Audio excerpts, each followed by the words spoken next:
사랑하는 성결교회 반갑습니다. 벌써 7기네요. 예. 네, 너무 반갑고요. 제 가족 소개하고 바로 강의 시작하겠습니다. 네, 마이 와이프 그리고 이제 아들 2명인데 이때는 햇빛이 이때 엄청 강하게 내리쬐는 날이었는데 우리 큰아들이 일부러 막 표정 짓고 있고 둘째 아들 울고 있고 그래서 제가 이 사진을 잘 안 바꾼 이유가 마이 와이프가 이때 예쁘게 나와서 지금은 이미 제 큰아들이 중학교 3학년 됐고 둘째 아들 초등학교 5학년 됐어요. 와, 너무 귀여워. 네, 이번 주 강의 제목은요 하나님의 다림줄이라는 강의입니다. 제가 강의는 주제가 한 7개 되는데요. 이 강의는 제 강의가 아니에요. 이 강의를 만드신 분은 제가 작년 9월에도 만났어요.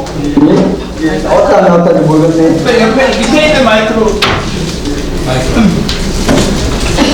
네, 저희 북쪽 YM에 회의가 YM 파타야에서 있었는데 그때 만나서 아침 먹으면서 사진 찍었습니다. 우리 리더였고요.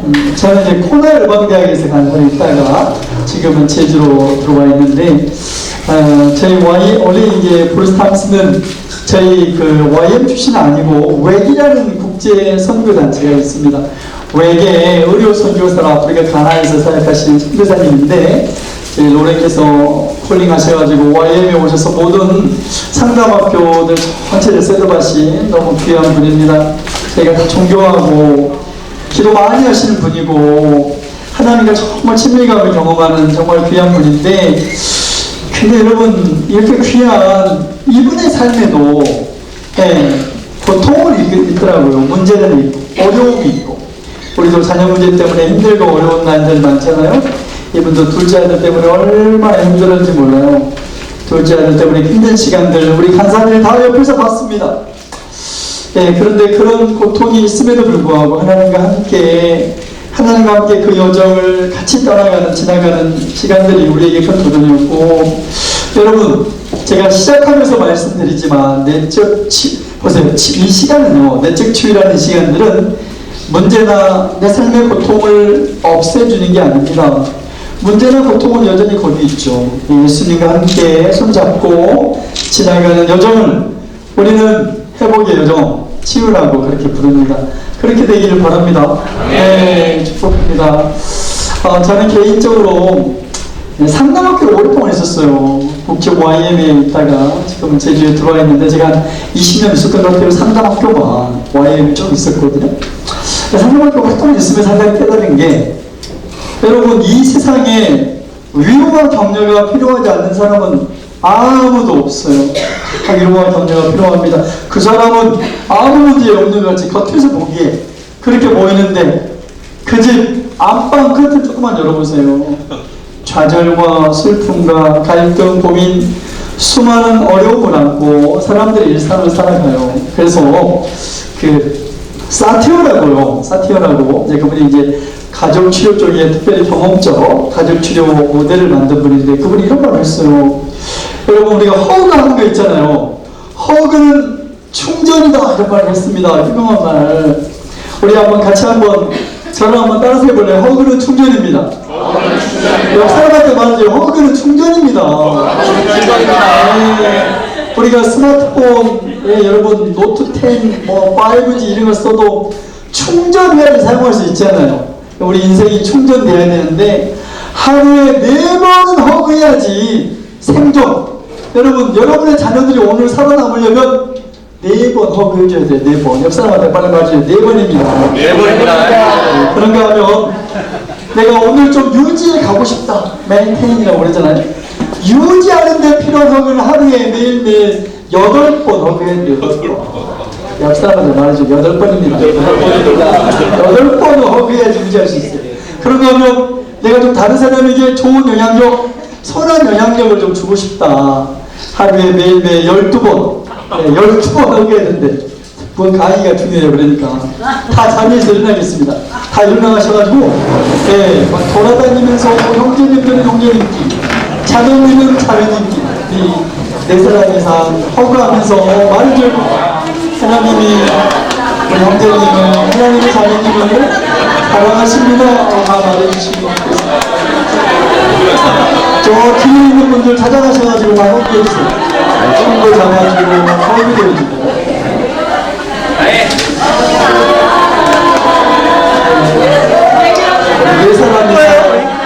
네 사람 이상으로 하겠습니다.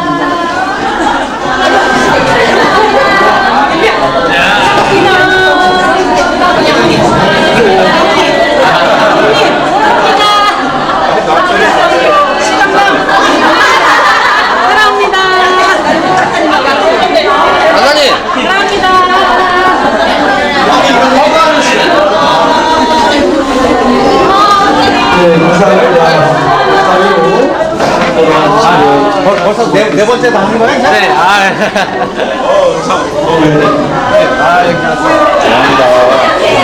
감사합니다. 네, 미안합니다. 오늘 자리에 앉으세요.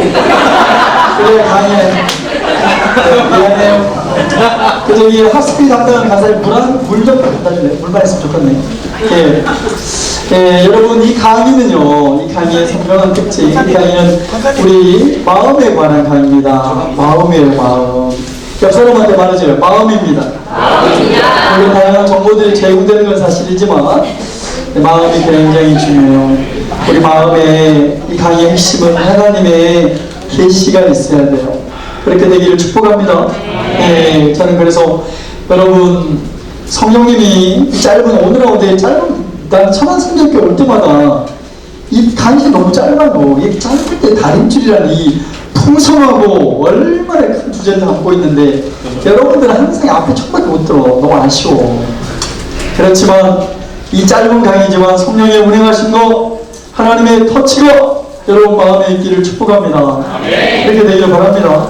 제주 열방대에 오시면 제 강의를 풀로 들을 수 있는 아쉬워요.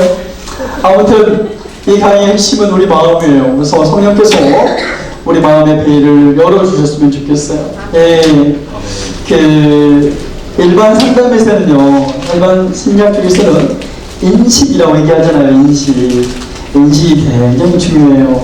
인식은 마치 어떤 거 같냐면 밤 12시에 여러분 여기 오잖아요. 그러면 불 하나도 없어요. 불이 저기 비상구 불도 다 꺼져 있고 깜깜한 구조대에 그냥 불을 스위치 온 불로 그냥 확 켜버린 거예요. 우와! 그래서 그랬네. 자기 내 삶의 현재 이슈에 이 문제의 원인을 발견하고 찾아가고 그 인식 자체를요, 심리역동이나 이런 모델에서는 인식은 치유다 이 정도까지 말해요. 그만큼 인식이 중요한데 이걸 이제 기독교 상담이 가져오면서 우리 YM은 이걸 계시라고 그냥 부릅니다. 예, 헬라어로 요한계시록에도 뭐 자주 나오는 계시, 아포칼립시스가 열어서 보이다, 베일을 벗기다 뭐 그런 의미 있지 않습니까? 그래서 성령께서 강의가 진행되는 동안 여러분의 마음의 베일을 오랜 세월 덮여있던 마음의 베일을 열어서 보여주시는 그런 시간 되기를 축복합니다. 네, 옆 사람한테 빨리 말해줘요. 그래야 됩니다. 그렇게 되기를 바랍니다. 여러분 에베소서 4장에 보면 이런 말씀이 있는데 우리 자막 보면서 같이 읽겠습니다. 준비 시작. 우리가 다 하나님의 아들을 믿는 것과 많은 일에 하나가 되고 온전한 사람을 이루어 그리스도의 장성한 분량이 충만한 데까지 이르르니 자라가라고 얘기하잖아요. 예수 그리스도의 그 장성한 분량에 이르도록 여기 우리가 안 읽었는데 4장 15절에 보면은 범사에 그에게까지 자라갈지라 이런 말씀들이 있거든요. 자라가는 것 우리가 미성숙에서 성숙으로 자라가는 것 하나님의 바람이에요. 그렇게 되기를 바랍니다. 여러분 이게 에베소서 무슨 뭐 주일학교 학생들에게 보낸 편지 아니잖아요. 자라가는 말이 이미 성인 다 됐는데 그게 속사람 내면 아이라고 말하잖아요. 몸은 다 성인이지만 마음속 내면 아이 여전히 어린아이로 정체된 거 어떤 사람은요 7살에 딱 정체되고 뭐 참 많아요. 10살에 멈춰버렸고 제가 이제 코나에 사역하다가 제주에 온 뒤로 바로 사역하지 않고 제주의 어떤 정신병원에서 한 3개월 정도 인턴십한 뭐 이런 그 시간들을 가졌어요. 네, 인턴십 과정을 가졌는데 그때 실습하면서 깨달은 게 그때 봤던 거 지금도 기억나요. 그 병원이 한 200배 되는 병원인데 그중에 70%는 요즘 조현병이라고 얘기하잖아요. 정신분열.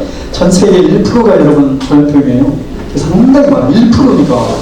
물론 정도의 차이는 있지만, 그런가 하면 또 바이폴라 디스오더라고 이제 양극성 정동장애, 조울증 같은 거, 그리고 이제 디프레션 이런 걸로 70%가 입원해 계셨고, 그 중에 30%는 이제 알코올이 제일 많았어요. 중독을 입원하신 분들이. 이제 그 병원에 제가 했던 일은 왜 사람이 중독자가 됐는가 이런 걸 케이스를 뽑아낸 일이 제가 얘기했는데, 오전 9시부터 오후 6시까지 일하면서 제가 병동 사람들 관찰하는 일이었는데요. 만나서 얘기해보고, 거기서 만났던 한 분 지금도 기억나요? 그분의 실제 연세는 50대입니다. 50대. 근데 그분이 병동 안에서, 그 폐쇄병동 안에서 말하고 행동하고 감정 표현하고 이런 부분들을 관찰하다 보면 꼭 5살짜리 같아요. 50살인데 5살짜리 같은. 예. 여러분, 근데 그런 일이 우리 안에도 있을 수 있어요. 다른 사람들은 다 알아. 근데 지만 몰라. 그런 부분에 하나님의 계시가 있어야 돼요. 나는 왜 그러면 그 부분이 거의 멈췄는가? 최근에도 우리 학교, 우리 YM의 어떤 간사님 어떤 부부가 얘기해서 그 부모님, 간사님 부모님 내면 나이 체크하는데 3살이더라고요. 3살. 그냥 딱 멈춰버려. 사랑하는 여러분, 멈춰버린 그 부분이 왜 나는 그 부분이 그렇게 고착되어 있었을까? 스탑되어 있는가? 스테이팅 포인트라고 고착 지점이 있거든요.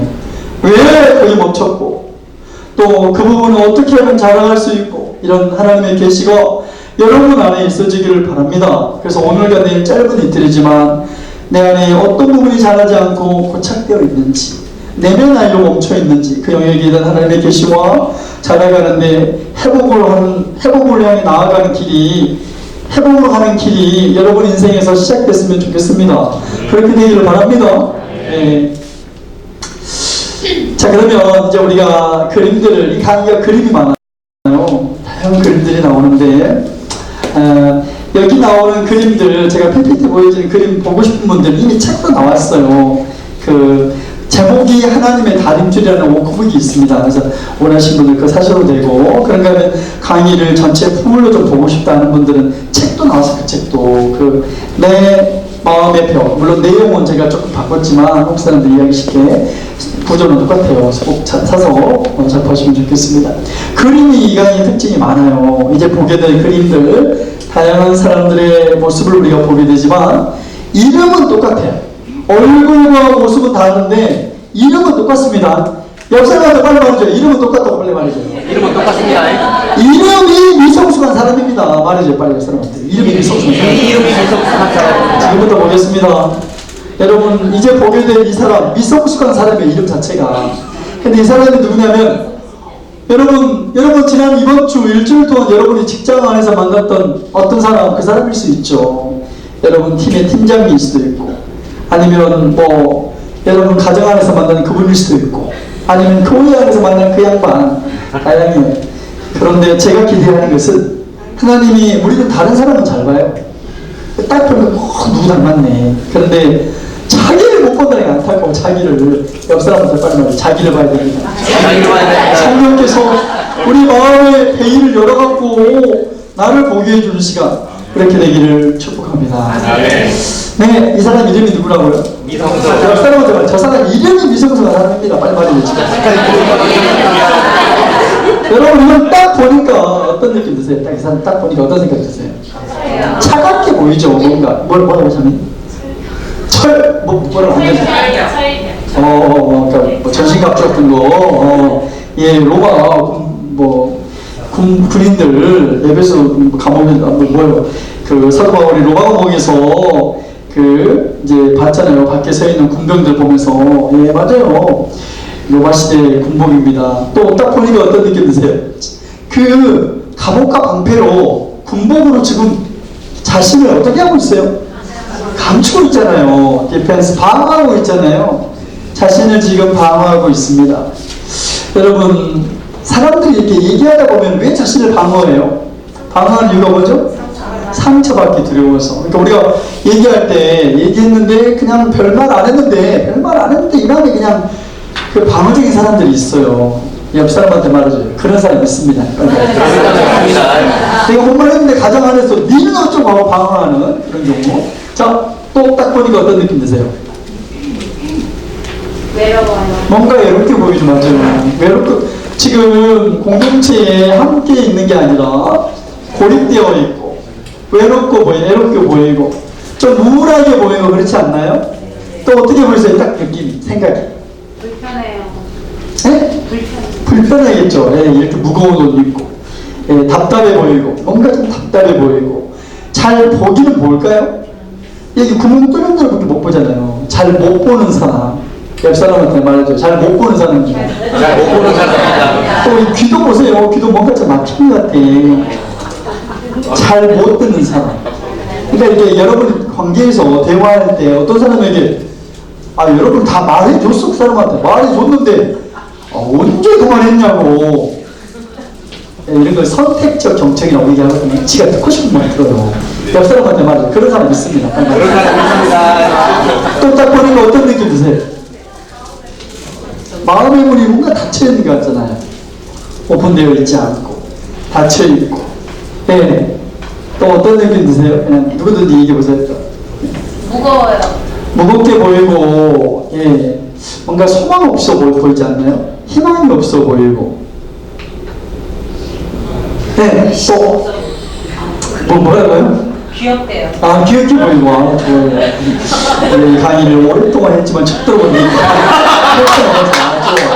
또 여러분 느낌 한번 말해봐요. 예, 우울해 보이고. 제가 제주 열방대학에서 물었어요. 제가 이 강의 제주 열방대학에서 강의하고 있거든요. 여러분 이 그림 보면서 어떤 생각 드세요? 물었더니만 제주 열방대학에 오신 CDTS가 있어요. 제가 이번에도 강의했는데 거기는 이제 목사님들이나 사모님들, 소비사님들이 많이 오는 학교인데 물었더니 이렇게 보이는데요. 여러분이 말씀해 준 것처럼 뭔가 방어적이에요. 갑옷과 방패 뒤에 숨어있는 이 사람, 상처받을까봐 두려워서. 그런가 하면 싸울 의지가 보여요? 안 보여요? 군인이라면서 앉아있잖아요, 군인이. 그런가 하면 군인이 되어서 앉아있고 또 뭐 무기는 보여요? 안 보여요? 안 보여요. 의지가 소멸되어 있는, 희망 없어 보이고 잘 못 보는 사람. 또 그런가 하면 자기가 듣고 싶은 것만 듣는 거예요. 뭔가 그 액티브 리스닝이 아니라 적극적 경청이 아니라 선택적 경청. 그런가 하면 뭔가 우울해 보이고 또 수동적이고, 그런가 하면 고립되어 있다고 아까 말씀하셨죠. 소망 없고 상처받을까봐 두려워서 갑옷 뒤에 방패 뒤에 있는 사람. 우리가 미성숙한 사람의 한 면을 보았습니다. 그런가 하면 이 자매님 이름은 누굴까요? 이 자매님 이름 누굴까요? 비성숙한 사람. 맞아, 아까 얘기했잖아요. 옆 사람한테 말해요. 저 자매님 이름도 똑같습니다. 빨리 말해요. 사람 이름도 똑같습니다. 이 자매부터 미성숙한 사람이에요. 딱 보니까 어떤 느낌 보세요? 날카로워. 네? 날카롭게 보이잖아요. 또 공격적이고. 예. 또 딱 보니까 어떤 느낌 드세요? 말랐어요. 말랐다고 그래요. 말랐다, 이쁘다. 예. 그래요. 뭐. 예, 말랐고, 이쁘고. 제가 이런 말 들 때마다, 올해도 제가 강의 갔는데, 오늘의 교회 양재, 그 가면 이제 양재는 주간반도 있고, 이제 저녁반도 있고, 그러거든요, DTS가. 근데 오늘의 교회 양재에서 내가 몇 년 전에 물어봤는데, 아직도 기억나요. 여러분 어떤 느낌이세요? 물어보니까 저쪽에 어떤 아줌마가 아니고 송도님이 손 들고 말해요.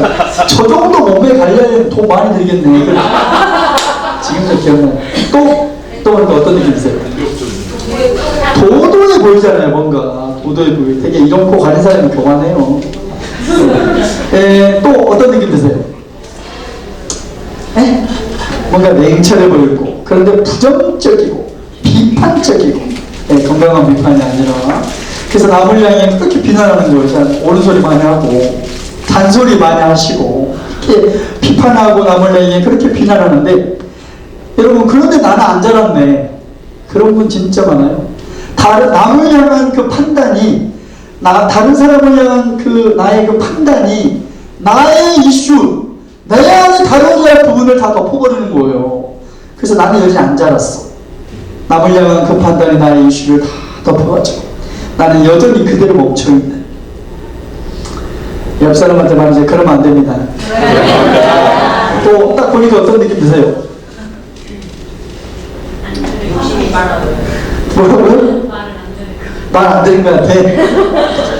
예, 제가 지난번에 어디 가서 강의했는데 지금도 기억나요. 여러분이 날카로운 화살 촉이 뭘 가르치냐고 딱 질문했는데, 아 그때 이 초등학교 2학년이가 엄마가 원래 들어오면 안 되는데 안 나가요. 그래서 들었나봐. 걔가 답변하더라고. 초등학교 2학년 애가 저 날카로운 화살 촉이 뭘 가르치냐고 물었더니만 상처 주는 말이에요. 상처 주는 말, 나를 꽂히면 얼마나 아파요. 예, 나는 이렇게 아픈데. 근데 상처 준 사람들도 자주 하는 말 있죠. 뭐라 해요? 자주 그런 분들이. 자기는 뭐 뒤끝 깨끗하다고. 나는 그래서 뒤끝 깨끗하다고. 옆 사람한테 말을 당한 놈은 뒤끝 안 깨끗하고. 당하는 분들이 안 깨끗하다는. 네, 제가 모로스 제주 연남대학에 오신 우리 학생분들, 간사님들에게 모였어요. 뭔 생각 드냐고 물었더니만 여러분 말씀해 주신 것처럼 공격적으로 보인대요. 우리 관계하면서 그런 것도 진짜 많아요. 부정적, 늘 부정적인 생각이 긍정적이 아니라 그런 게 아니라 여러분이 이제 교회에서도 관계에서 여러분 보세요. 여러분이 옆에 오신 그분 그냥 뭐 미팅에서도 그러고 그 사람 얼굴 딱 보니까 얼굴 보니까 화났네 오늘. 그래서 여러분이 그 사람한테 말해. 제가 오늘 좀 화난 것 같네요. 말하면 화 안 났다고. 옆 사람한테 그런 사람 있습니다. 그런 사람 있습니다. 네, 아주 비판적. 그러니까 아주 내면이 불안정해 보여. 그게 강하고 세게 보이는데 그런 사람일수록 내면이 불안정해요. 자기 내면이 불안정한 사람일수록 주변 상황을 통제하려고 하는 통제 이슈가 얼마나 강한지 몰라요. 가정에서도 그래요. 자녀들과 관계에서 즐거움을 추구하기보다는 자녀들의 행동을 바꾸려고 하는 그런 부모님들, 엄마들, 아빠들. 여러분, 자기 내면이 불안정한 엄마, 아빠일수록 자녀들의 행동을 바꾸려고 합니다. 네, 이분들의 관점은 오직 자기의 행동에만 있어요. 그런데 눈을 좀 눌러갖고요, 이 강의는 나의 내면을 좀 보았으면 좋겠어요. 나의 불안정한 내면이 주변의 통제 욕구가, 통제 이슈가 얼마나 수치가 너무 높아요, 그런 분들. 하나님의 계시가 오늘 여러분 마음 안에 있게 되기를 축복합니다. 네.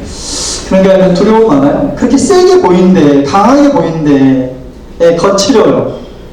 예, 그런데 두려움 많아요, 이런 분들. 보세요, 이런 분들은 아침에 다 출근할 때 아예 화나 항상 챙겨갖고 출근해. 딱 갖고 와. 문 열고 로비에 딱 들어서면서 오늘도 누구나 걸리게만 해봐라. 딱 돌아오는데 되게 누구를 만나냐면 코로 딱 도는 순간 옆 사람한테 말해. 지하고 똑같은 거 만나. 아, 그 친구도, 그 양반도 화를 내고 있네. 그러니까 무서우니까 먼저 싸워버려요. 그 내면에는 겉으로는 세게 보이고 강하게 보이는데 내면이 너무 불안정한 두려움 많습니다. 여러분, 우리 관계가 그러면 되게 어떻게 관계가 이루어지고 형성되고 만들어지는가 이렇게 되게 많은 거 아닌가요? 저는 이것이 여러분의 부부관계가 아니기를 바랍니다. 가정이나 직장 안에서도 또 심지어는 교회 안에서도 이런 경우 굉장히 많습니다. 사랑하는 여러분, 이 두 사람의 관계의 특징을 우리가 좀 함께 살펴보고 싶은데 이 두 사람 관계가 좀 어떨까요? 관계가 뭐 풍성한 관계, 친밀한 관계 경험할 수 있을까요? 옆 사람한테 말하면 그렇게 되기 심히 어렵습니다. 심히 어렵다고 말하죠. 여러분, 이 형제님이 오늘도 이 갑옷 입고 왔네. 이 갑옷과 방패를 내려놓지 않는 이상 이 자매님이 이 활과 화살, 이 활을 얼마나 세게 잡고 있는지 몰라요. 여러분 멀리서는 안 보여. 불을 떨고 잡고 있어요. 이렇게. 이 활과 화살을 내려놓지 않는 이상 친밀한 관계를 경험하기는 몹시 어렵습니다.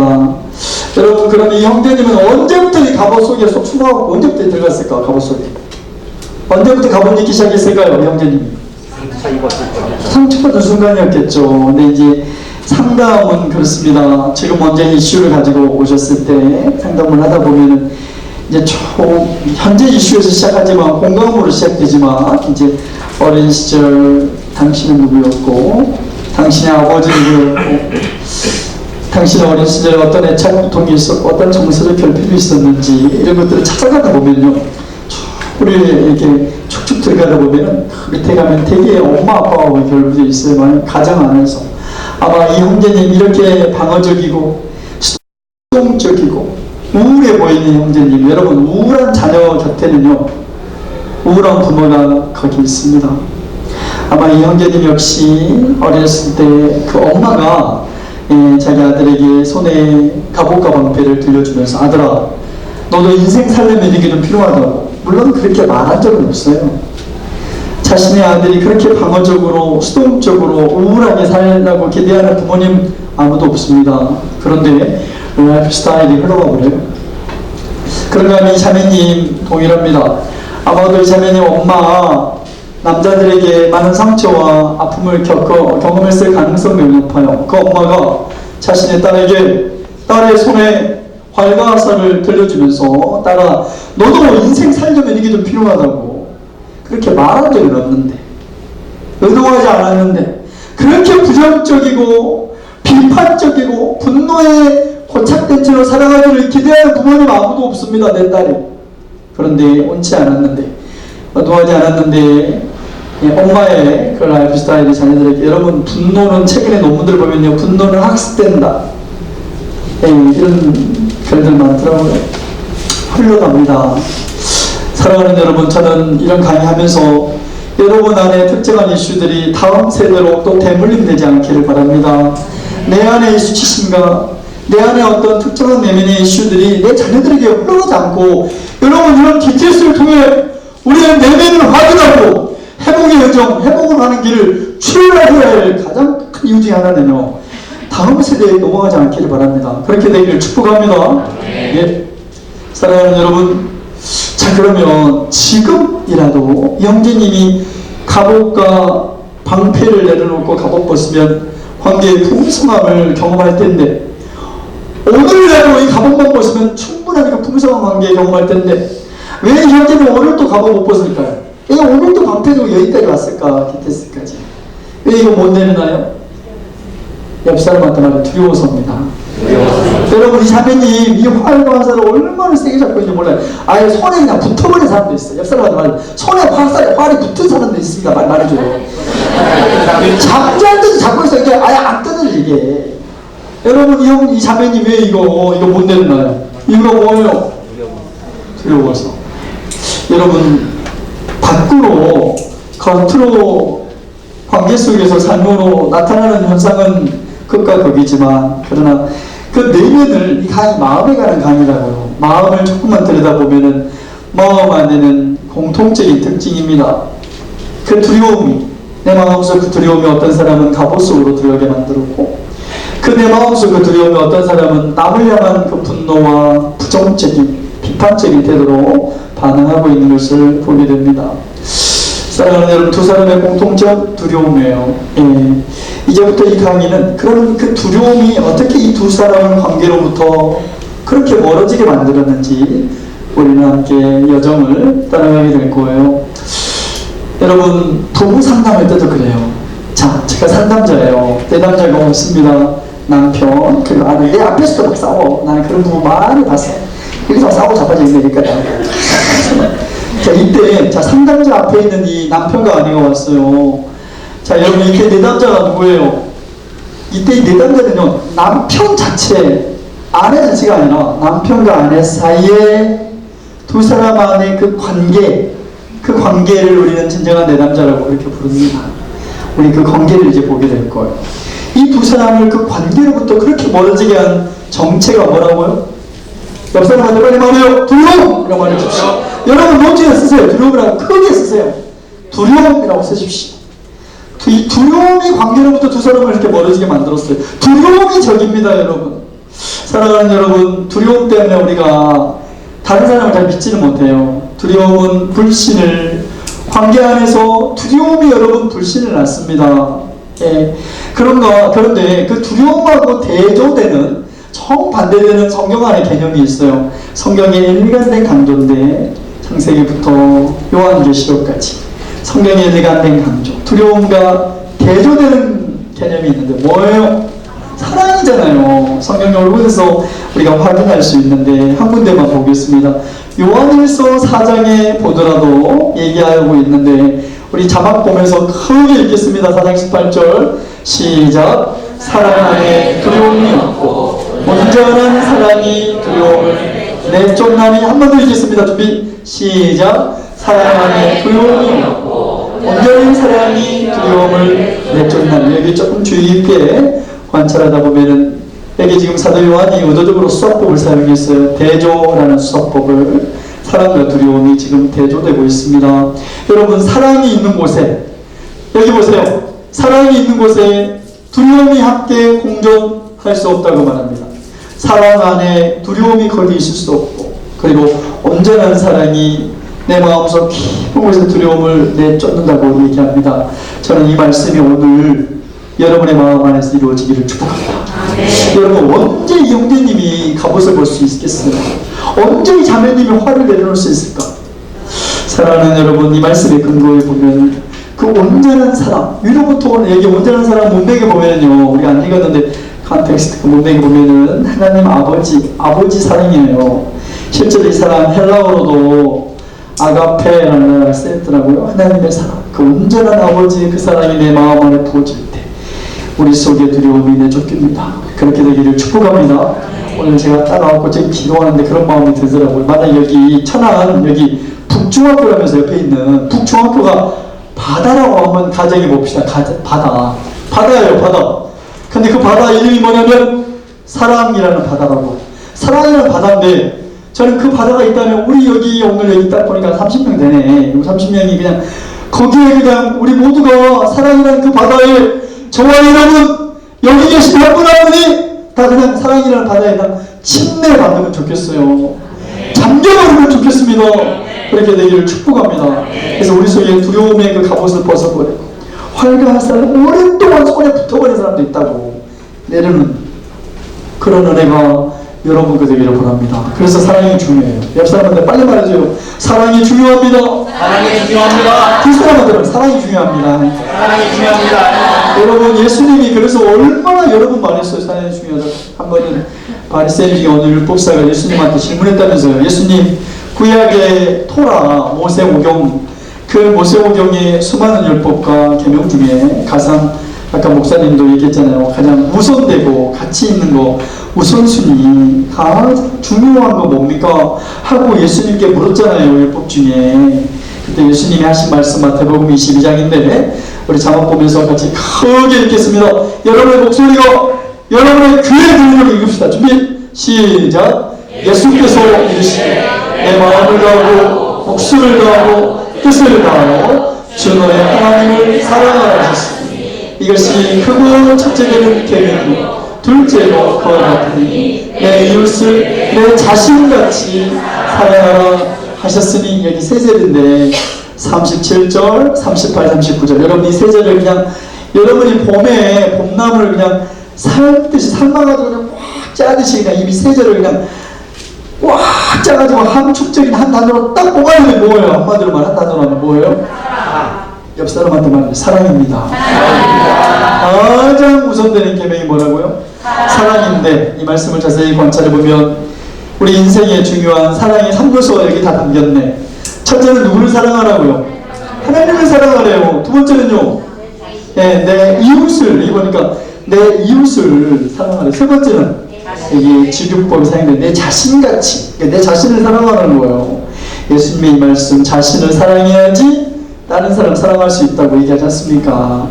여러분 요즘 이 상담 심리학 쪽에서는 사랑이라는 개념을 요즘은 너무 심플하게 그냥 한 단어로 딱 정의해버려요. 사랑은 관계다. 여러분 사랑은 관계입니다. 옆 사람한테 말해요. 사랑은 관계입니다. 그러니까 내가 하나님을 사랑한다 이 말은 나와 하나님과의 관계를 말합니다. 내가 이웃을 사랑한다 이 말은요 나와 이웃과의 관계를 말하거든요. 심지어는 내가 나 자신을 사랑한다 이 말 역시 나와 나 자신과의 관계를 말합니다. 사랑하는 여러분, 지금 예수님이 보세요. 여기 보세요. 예수님이 지금 내 이웃을 네 자신같이 사랑하라고 얘기하잖아요. 다른 말로 말하면 자신 사랑한 만큼만 이웃 사랑할 수 있다고 요. 그런데 자기를 사랑해야지 다른 사람 사랑해요. 네, 여러분. 근데 우리의 삶의 가운데 그런 경우 진짜 많아요. 내가 나 자신에 대해서 자기가 자기 자신한테 화나 있는 사람 진짜 많습니다. 사람들이 나에 대해서 등을 많이 돌렸어요. 근데 이제 내가 나 자신에 대해서 등 돌리는 사람들. 이게 자기 거절감이라고 얘기합니다. 자기 거절감에 이슈가 있는 분들 굉장히 많아요. 내 안에 만약에 자기 거절감의 이슈가 있어요. 여러분, 있을 때 그 이슈가 우리의 관계에 이게 영향력으로 묻어나 버려요. 예. 여러분, 예수님이 자기를 사랑해야지 다른 사람 사랑할 수 있다 이렇게 말씀하셨잖아요. 정말 맞아요. 우리는 나를 사랑한 만큼만 이웃 사랑할 수 있습니다. 예. 여러분, 내가 이런 분들 있죠. 내가 다른 사람 정말 사랑하고 싶고, 예, 그렇지만 심지어는 그 사람한테는 여러분 상처 안 주고 싶었어요. 여러분의 자녀일 수도 있고, 여러분이 좋아하는 사람인데, 근데 그런 분에게도 여러분이 정말 잘하다가도 어느 순간에 그냥 상처 팍 주고, 그리고 나서 제일 후회하는 게 또 자기가 제일 후회해요. 내가 왜 그랬을까? 여러분, 이게 나와 나 자신과의 관계가 이게 나와 다른 사람 관계에 영향을 미칩니다. 예수님이 하셨던 말씀, 자신을 사랑해야지 이웃 사랑할 수 있다. 이 말씀 요즘 현대적 관용어로 조금 바꾸면, 요즘 심리학에서 많이 쓰는 말로 바꾸면, 나와 나 자신과의 관계가 나와 이웃과의, 나와 다른 사람과의 관계를 결정해버려요. 그래서 여러분, 사람들은 관계 어떻게 하면 잘할 수 있을까? 교회에서나 직장에서나 공동체 안에서 관심 참 많더라고요. 그래서 저도 요즘 그런 강의 요청 많이 받습니다. 어떻게 하면 관계를 잘할 수 있는지. 여러분, 그런데 이거 관계하는 스킬도 있어요. 저희 학교도 있습니다. 그래서 요청하는 게 해주는데, 뭐 관계기술 19가지 뭐 여러 가지 있죠. 있는데 제가 지난번에 어디 가서 13주 동안 강의했어요. 육지에 막 계속 올라가고, 제주도에서는 여기 매년 육지라고 그러거든요. 내가 어디 강의 갔다 오면 육지 갔다 왔냐고. 아무튼 못 알아먹네. 아무튼 그 관계 기술들이 있다고요. 그 기술, 근데 내가 이 강의하면서 늘 생각해. 이 스킬, 방법들 백날 연습해봤자 나와 나 자신과의 관계가 안 깔끔하잖아요. 그럼 이게 그렇게 연습하다가 결정적인 데 상처 팍팍 쳐버린다고. 그리고 얼마나 후회하고 나빴는지 몰라. 여러분, 이 강의는 나와 나 자신과의 관계를 개발시키자는 거예요. 그렇게 되기를 바랍니다.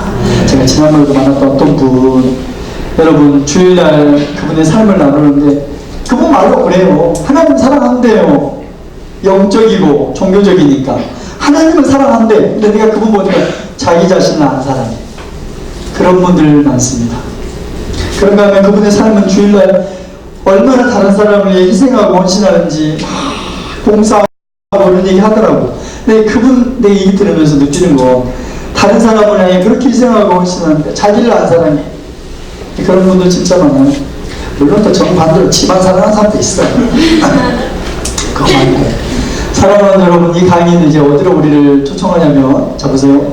결국은 우리가 어떻게 하면 관계 잘할 수 있을까? 갑옷 더 이상 들지 않고 활 뒤에 숨지 않고 어떻게 관계를 잘할 수 있을까? 친밀한 관계, 풍성한 관계. 여러분, 성경에 일관되게 강조해요. 사랑하라고 얼마나 많이 말합니까?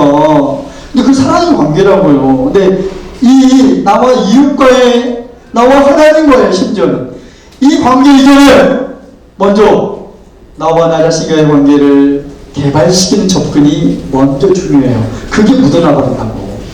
예수님이 말씀하셨잖아요. 내 이웃을 누구만큼 사랑한다고요? 나를 사랑한 만큼 그만큼 사랑할 수 있대요. 그래서 나와 나 자신과의 관계를 개발시키는 것, 그 접근이야말로 진짜 여러분 자신을 사랑하는 비결입니다. 그렇게 되기를 바랍니다. 네, 자신을 사랑하라, 이 말은 이기적이 되는 말이 아니에요. 내가 원하는 거 다 가져버리고, 아까 그 큰 개 얘기하더만 내가 원하는 대로 다 해버리고, 그게 자신의 그냥 감정대로 사랑하는 거, 그게 진짜 자신을 사랑하는 접근 아닙니다. 예. 사랑하는 여러분, 진짜 나를 사랑하는 거면 나와 나 자신과의 관계를 개발시키는 거예요. 그게 진짜 나를 사랑하는 비결이거든요. 그래서 이미 심리학의 역사만큼이나 나와 나 자신과의 관계를 개발시키는 방법, 도구들이 많이 이미 개발되어 있어요. 여러 모델이 이미 묻어나 있습니다. 그런데 이 강의, 이 하나님의 다림줄이라는 이 강의에서는 나와 나 자신과의 관계를 개발시킬 수 있는 도구로 뭘 가져오냐면, 뭘 차용해 오냐면, 세계관 쪽에서 말하는 질문들을 좀 가지고 와요. 우리가 보통 세계관, 월드뷰, 세계관이라고 얘기하잖아요. 세계관은 세상을 바라보는 시각입니다. 무엇이 옳은지, 옳은 게 뭔지, 또 인생을 어떻게 살아가야, 나는 누구고, 내 인생의 가치가 있고 우선순위가 뭐고, 내 삶의 나침반이 뭐고, 이런 거죠. 그러니까 뭐 우리가 기독교적 세계관만 있는 게 아니고 유물론적인 세계관도 있고 불교적 뭐 여러 세계관들이 있잖아요. 이게 세계관에 맞지 않은 것 같아요. 내가 만약 빨간 안경 쓰면 모든 게 다 이슈, 그 이슈가 다 빨갛게만 보이잖아요. 예. 노란 안경 쓰면 다 노랗게 보여요. 어떤 세계관을 가졌느냐에 따라서 다르게 보입니다. 그런데 어떤 세계관이든 세계관에서 말하는 어떤 공통적인 질문들이 있어요. 인생이란 무엇인가? 인생이란 무엇인가에 관한 아주 근본적인 질문들이 있다고요. 크게 네 가지입니다. 어떤 세계관이든 질문이 있어요. 인식론이라고, 무엇이 옳냐, 옳은 게 뭐냐, 인식론. 그리고 두 번째는 이제 존재론이라고, 나는 누구인가. 세 번째는 목적론이라고 얘기하잖아요. 나는 어디서 왔고 내 인생 지금 어디로 가고 있는가. 마지막 네 번째는 내 삶의 우선순위가 뭔지, 오늘 목사님 말씀하신 것처럼 가치론이라고 얘기하잖아요. 이 네 가지, 첫 번째가 인식론, 두 번째가 뭐라고요? 존재론, 세 번째는 목적론, 네 번째는 가치론. 이 네 가지 세계관이라고 말하는, 세계관에서 어떤 세계관이든 공통적인 질문을 해요. 인생이란 무엇인가에 관한 근원적인 질문 네 가지. 예, 이 질문을 통해 갖고 나와 나 자신과의 관계를 개발시키자는 거예요. 네, 이 질문들을 보세요. 머릿속에 딱 던지잖아요. 이미 들어와 있는 정보, 지식, 그걸로 답하면 아무런 도움이 안 돼요. 나와 나 자신과의 관계를 개발시키는 데는. 이 질문들, 세계관에서 말하는 인생이란 무엇인가에 관한 이 근원적인 질문들 하나하나를 머리에 던지지 말고, 자네로 답하지 말고 내 마음의 질문 던져보라고. 이 강의 우리 마음에 관한 강의잖아요. 그래서 우리 마음에다가 그 질문 하나하나를 던져보고 내 마음 안에서 답을 찾아가기로 결정하잖아요. 그러면 답 찾기가 결코 쉽지 않아요. 그러나 내 마음에다 그 질문 하나하나를 던져보고 답을 찾아가는 여정, 예, 우리가 행복으로 가는 길이라고 얘기하거든요. 그 여정 하나하나가 너무너무 중요하고 가치 있어요. 찾아가면서 개발됩니다. 여러분과 여러분 자신과의 관계가, 그게 진짜 여러분을 사랑하는 비결이고요. 그렇게 되기를 바랍니다. 이제 그럼 우리 하나씩 볼 텐데, 첫 번째는 우리가 세계관에서 말하는 첫 번째 아주 중요한 질문인데, 인식론이라고 얘기하죠. 무엇이 옳은가요? 무엇이 옳은가? 옳은 게 뭔지, 어떻게 알 것인가, 이런 거잖아요. 예, 여러분, 그런데 제가 처음에는 이 강의도 하다가 어느 순간부터 안 하게 된 게, 여기 제가 이 DTS잖아요, 여기가. DTS는 예수 제자 훈련학교라면서, 여기 예수 제자 훈련학교. 그러니까 우리가 제자니까 오늘도 목사 설교 시간에 얘기하더만, 우리가 따라갈 대상이 누구예요? 믿음의 대상이 누구죠? 예수님이잖아요. 예수님의 제자니까 나는. 그래서 예수님의 제자가 이미 되겠다고 결정하고 온 양반들한테 굳이 인식론을 할 필요가 없네. 인식론의 핵심은 뭐냐면요, 내 삶에, 내 인생에, 내 삶에서, 내 인생에서, 예, 가장 권위 있는 게 뭔지, 여러분의 인생에서 가장 내 삶의 최고의 권위가 뭐냐, 이 질문이에요. 이게 한마디로 말하면. 그러니까 뭐 말이냐면, 우리가 어떤 정황에, 우리가 일상에서 어떤 사건에 딱 노출되잖아요. 어떤 문제에 딱 맞닥뜨리면 우리는 그 순간 또 갈림길에 있어요. 내 인생의 권위가, 진짜 권위가 뭔지. 그게 자기 마음의 사람 진짜 많습니다. 자기 생각의 사람 진짜 많아요. 그 순간에 나는 내 생각을 믿을 건가, 아니면 그 정황에서 나는 하나님과 그분의 말씀을 믿을 건가. 여러분 삶의 최고의 권위자가 누구냐예요. 그게 결국 인식론을 결정해버리거든요. 우리가 어떤 문제에 딱 맞닥뜨렸을 때, 내 삶의 어떤 특정한 정황에 딱 노출했을 때, 나는 지금 내 생각 믿을 건가, 아니면 하나님과 그분의 말씀을 믿을 건가. 여러분 또 선택해야 돼요. 저는 후자가 우리의 결정의 근거가 됐으면 좋겠습니다. 그렇게 하기로 왔다면서 여러분이 예수지자 훈련학교니까. 그러니까 할 필요 없지 이거. 그렇지만 또 아닌 사람 한 명이나 있을지 모르니까 성경 한번 찾아봅시다. 히브리서 4장을 한번 빨리 보겠습니다. 히브리서 4장 12절을 보겠습니다. 히브리서 4장 12절을 보면 하나님의 말씀이 내 마음의 생각, 내 생각을 판단하도록, 말씀이 내 생각을 판단하도록 허락해 드리라고, 허락하라고 얘기하잖아요. 우리 4장 12절을 다 펴셨으면 우리 한번 같이 크게 한번 읽겠습니다. 12절 어디에요? 네, 같이 읽겠습니다. 시작. 하나님의 말씀은 살아있고 힘이 있어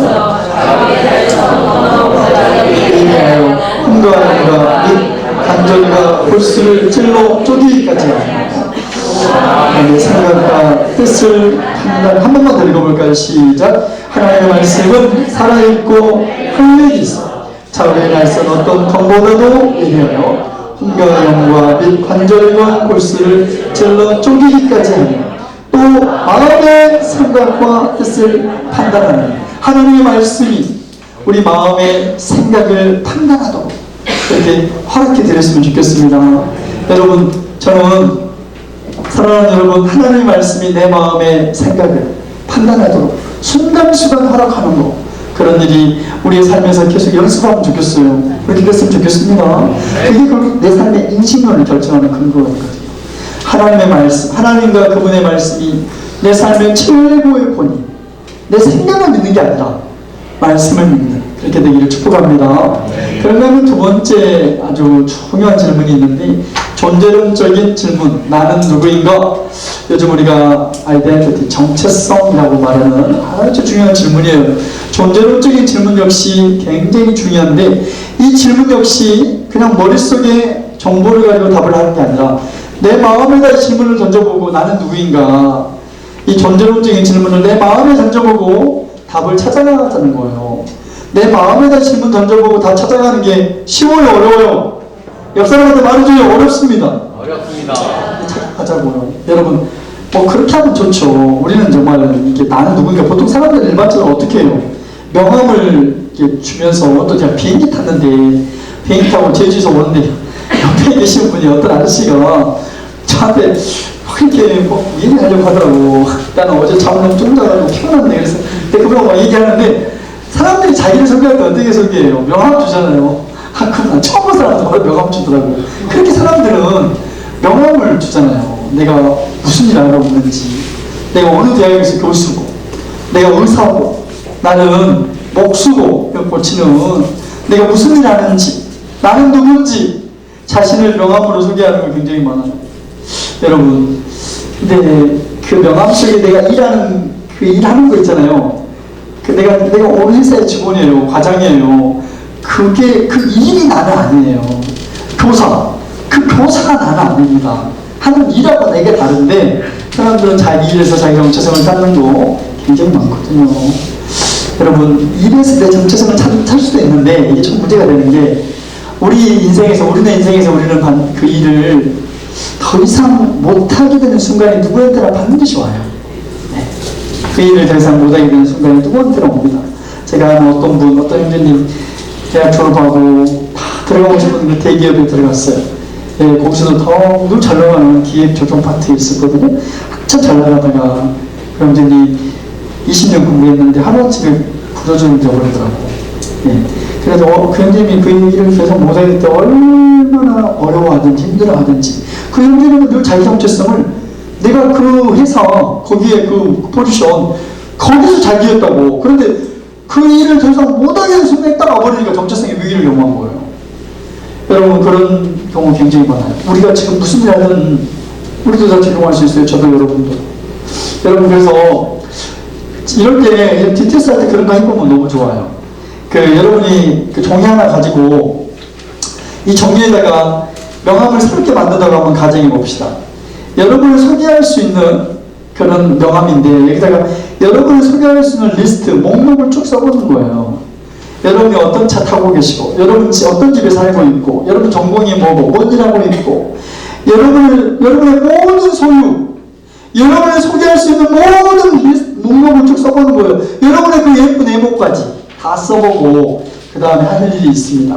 그거 하나하나를 올바로 다 지워보는 거예요. 하이트로 다 지워보고, 다 빼보고, 다 내려놓고 다 지워본 다음에, 다 빼고 다 내려놓은 다음에, 나 김영서 누구인지, 이 존재론적인 질문을 여러분이 가진 소유에서 찾는 게 아니라, 여러분 어떤 차 타고 다니시는지, 직업은 뭔지, 남편의 사회적 지위, 아니면 여러분 그 예쁜 외모, 거기 찾는 게 아니라, 사랑하는 여러분 다 빼고 지워보고 다 내려놓은 다음에, 하나님, 나 누구입니까?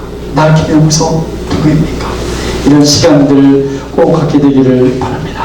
그렇게 되기를 축복합니다. 사도 바울도 그렇게 시도를 했더라고요. 여러분, 사도 바울이 자신을 설명하는 그 성경에 보면 리스트 목록들이 좀 나와요.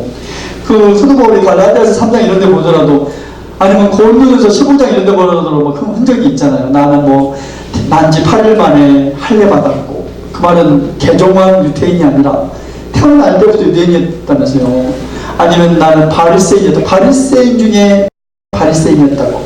우리가 오늘날 바리새인들 무시하는 경향이 있지만 사실 내 인생 당시에 유대 성인 사이에서 바리새인을 존경받는 사람이었어요. 그러면 자기 전공이 뭐였어요? 어디서 공부했다고요? 가말리엘의 문화생이었고, 그러면 뭐 사도 바울 또 다메섹에서 예수님 만난 다음에 어떤 사도보다 내가 더 많이 수고했고, 뭐 몇 번 파산의 위험을 경험했고, 아니면 사실의 하나 감함에 몇 번 맞았고, 자신이 누군지 설명할 수 있는 목록과 리스트가 얼마나 많았어요. 근데 고린도전서 15장 10절에 보면 이렇게 말합니다. 우리 한번 여기 접속사 그러나로 시작되는데, 이런 접속사를 전환이라고 얘기하잖아요. 그러나 내가 나된 것은, 나는 나의 정체성을 그런 데서 찾지 않겠다. 나도 나 설명할 거 많아. 그런데 거기서 내 정체성을, 존재론적인 질문, 그 답을 나는 그런 내 소유, 나의 업적, 경험, 내가 하고 있는 일, 여기서 찾는 게 아니라, 그러나 내가 나 된 것은, 그러나 같이 한번 읽어볼까요? 다 같이 읽읍시다. 시작. 그러나 내가 나 된 것은 하나님의 은혜로 된 것이, 내게 주신 그의 은혜가 헛되지 않아요. 내가 모든 사도보다 더 많이 수고하였으나 내가 한 것이 아니요 오직 나와 함께 하신 하나님의 은혜로라. 사랑하는 여러분, 우리도 그런 시간 가지면 좋겠어요. 오늘 여러분을 설명할 수 있는, 표현할 수 있는 그런 모든 리스트 일단 써본 다음에 하나하나 내려놓고 지워보고 빼본 다음에, 하나님 나 누구입니까? 그런 시간들 다 가지면서도, 다 내려놓은 다음에도 나는 하나님의 사랑받는 자녀다, 이렇게 답이 되면 좋겠어요. 그렇게 되기를 축복합니다. 이건 성경이 그걸 얘기하잖아요. 여러분, 진리는 하나님의 감정이라면서요. 하나님이 얘기하잖아요. 근데 우리가 그렇지 못한 데가 너무 많다고요. 우리 한번 찾아볼까요?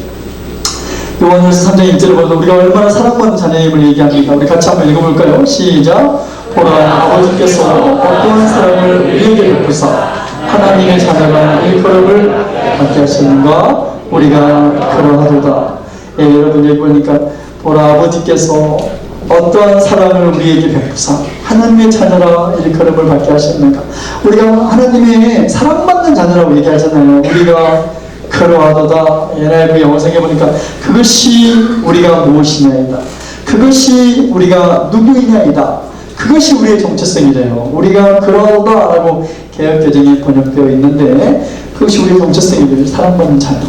제가 그렇게 읽는 걸 너무너무 좋아해요. 첫 번째 줄부터 네 번째 줄까지 읽을 때는 여러분 개미같이 작게 읽는 거예요. 개미같이. 알겠죠? 그리고 마지막 줄 우리가 그러하다 읽을 때 여기는 그것이 우리의 정체성입니다 이런 말이잖아요. 그러니까 우리가 그러하다 읽을 때는 아주 싸납게, 여러분 집에서 하는 목소리 있죠? 싸납게 이렇게 우리가 그러하다 읽는 거예요. 자, 한번 첫째 줄부터 네 번째 줄까지는 개미같이 읽는 거예요. 한번 해봅시다. 시작.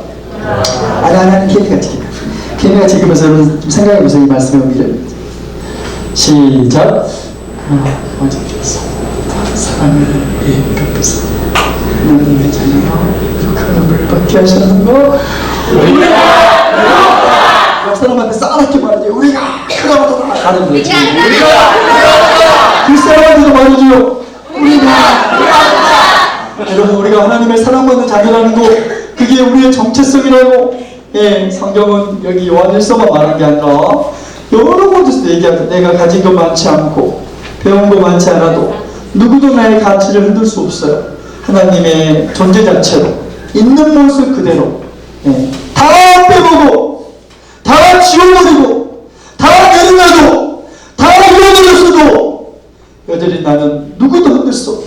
하나님의 사랑받는 자녀, 그것이 우리의 존재론적인 질문에 답이 되었으면 좋겠습니다. 성경이 그걸 얼마나 많은 말이에요. 근데 우리가 그 정체성을 잃어버리고 살 때가 너무 많다고. 그런 얘기는 강의하지. 10분간 쉬겠습니다. 10분에 뵙겠습니다.